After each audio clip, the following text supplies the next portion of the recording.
Dictation start होगा 5 second के बाद। Get ready, start.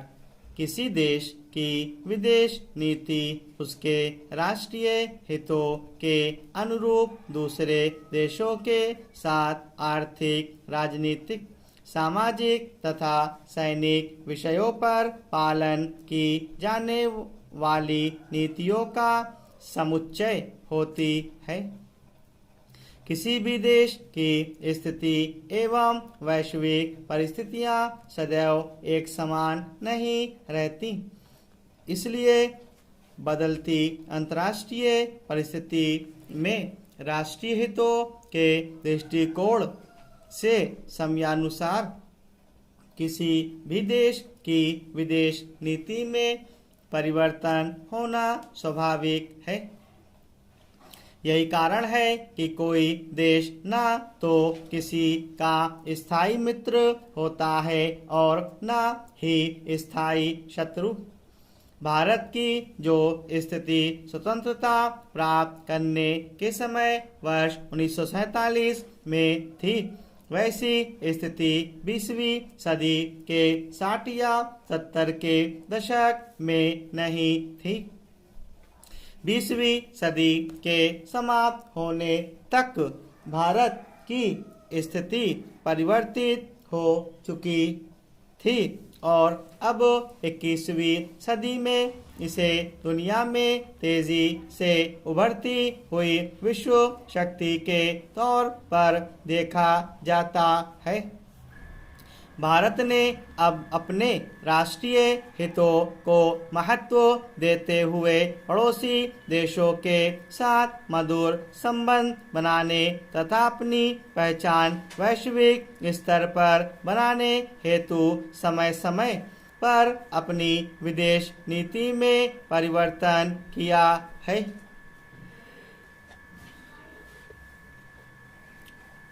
भारत के प्रथम प्रधानमंत्री जवाहरलाल नेहरू को भारतीय विदेश नीति का सूत्रधार माना जाता है।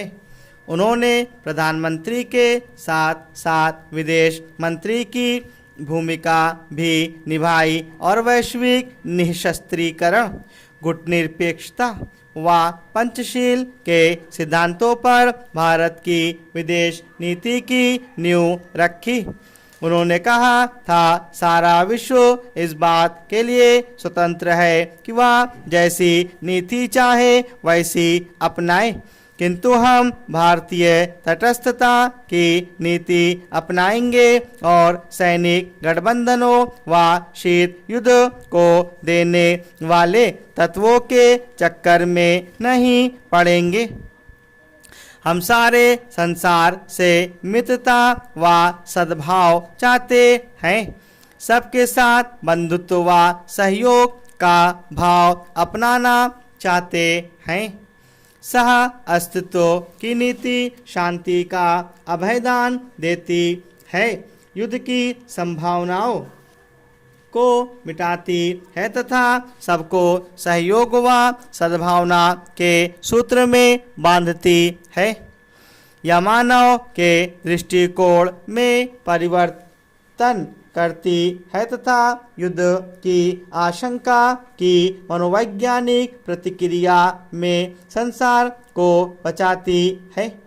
चूँकि चीन भारत का एक पड़ोसी देश है, इसलिए जवाहरलाल नेहरू ने इससे मित्रता की नीति पर अमल करना शुरू किया।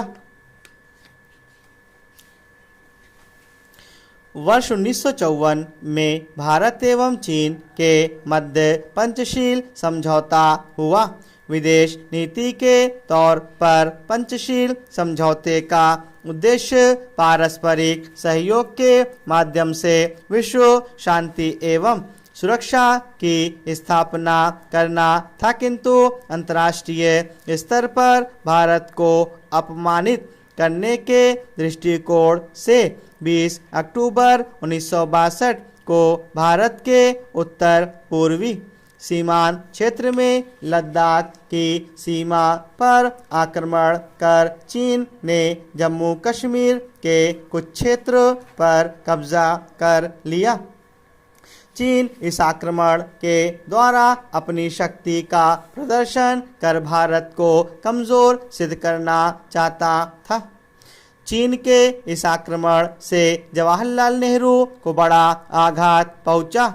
इसी आघात से वर्ष 1964 में उनकी मृत्यु हो गई। नेहरू जी की मृत्यु के बाद लाल बहादुर शास्त्री प्रधानमंत्री बने। उन्होंने विदेश नीति के महत्व को समझते हुए एक स्वतंत्र विदेश मंत्री नियुक्त करने का फैसला कर सरदार स्वर्ण सिंह को इस पद पर नियुक्त किया।